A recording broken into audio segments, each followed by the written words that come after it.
the hell? Halloween Horror Nights? Hello everyone, thank you for tuning in. My name's Eddie, and let's talk about Halloween Horror Nights.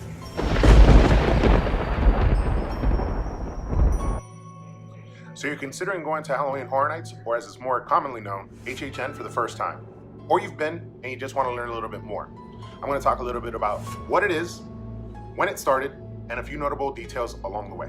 So let's start off with what is Halloween Horror Nights. And to keep it simple, I'll start off by first reading what they have on their homepage. So this is the Halloween Horror Nights Orlando homepage, and it says, the nation's premier Halloween event. Every fall, the streets of Universal Florida come alive with hordes of horrifying mutants, monsters, and maniacs. Explore terrifying haunted houses, brave multiple creature-filled scare zones, enjoy outrageous live shows, and experience many of the park's most exciting rides and attractions. The event will be seeing its 28th year this October, and you experience some of the most detailed walkthroughs of your favorite horror films, as well as some original concept houses. So for you horror fanatics, this event is a must. It's usually made up of roughly 9 houses, 5 scare zones, and 2 live shows. You also get access to some of the park's regular attractions, not all of them, but a good amount of them. But that's not why you're here for, and it wasn't always this way. Halloween Horror Nights opened its gates for the first time in 1991, and to most people's surprise, the name was not Halloween Horror Nights. It was actually Fright Night. It wasn't up to the second year that the name was changed to Halloween Horror Nights. In its first year, the event was only open for 3 days, the 25th, the 26th, and the 31st of October, and only housed 1 house. No true icons, even though there was several icons that you could kind of think of, but no true icon hosted this event. And the ticket for general admission was $12.95. In its second year, the event officially changed to Halloween Horror Nights for the first time, even though it was considered Halloween Horror Nights 2 in 1992. The event had no icon. It was open now for 5 days, the 23rd, the 24th, the 29th, the 30th, and the 31st. And at this time, they opened the second house, so the event had 2 mazes that you could walk through, but yet no scare zones. The 4th year of Halloween Horror Nights in 1994 is also another notable year with the first introduction of scare zones. You had 1 scare zone, and it was called Horrorwood. The centralized scare zone featured a chainsaw drill team, the Lizzie Borden Band of Axe Corps, and many others. The event also upped its houses and mazes up to 4 for this year. In 1995, Halloween Horror Nights 5 came around and introduced its first icon, the Crypt Keeper. The Crypt Keeper is known from the show Tales of the Crypt. If you haven't watched that, I definitely suggest that you should go back and watch that. The catchphrase was the Curse of the Crypt Keeper.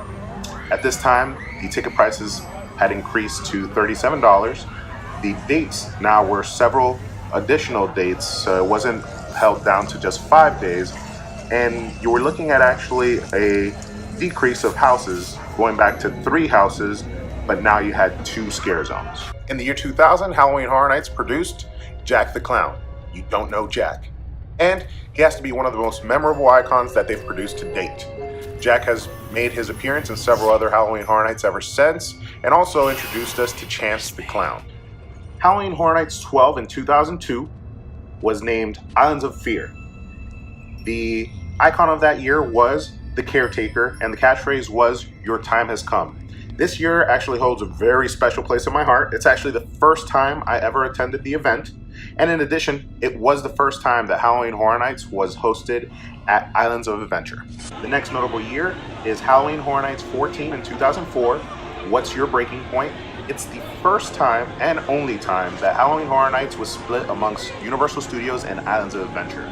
It made for a lot of walking, so a lot of people got tired and complained about that, but you had the ability to ride some of the rides from either park.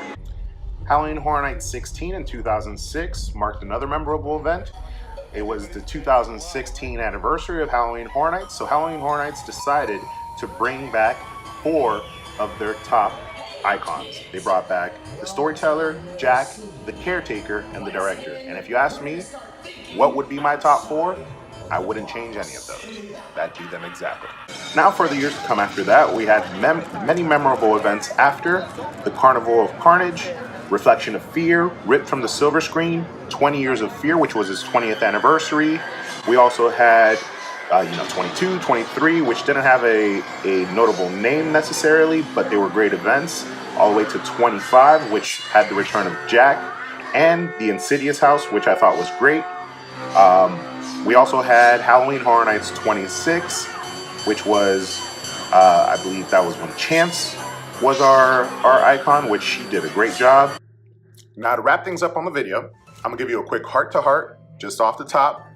Obviously, I enjoy the event a lot. I've been probably somewhere around 7 to 10 times. I don't know exactly for whatever reason. It's hard to recollect, and I find that amongst the Halloween Horror Nights community, most people have gone so many times that they can't even remember. But that being said, more than anything, the Halloween Horror Nights event has created a community which is strong. People share information. You'll find that I am far from the only person on YouTube sharing Halloween Horror Nights information, which speaks to the event and what it's able to do and build. If you haven't been, I suggest you go. If you've been, you already know.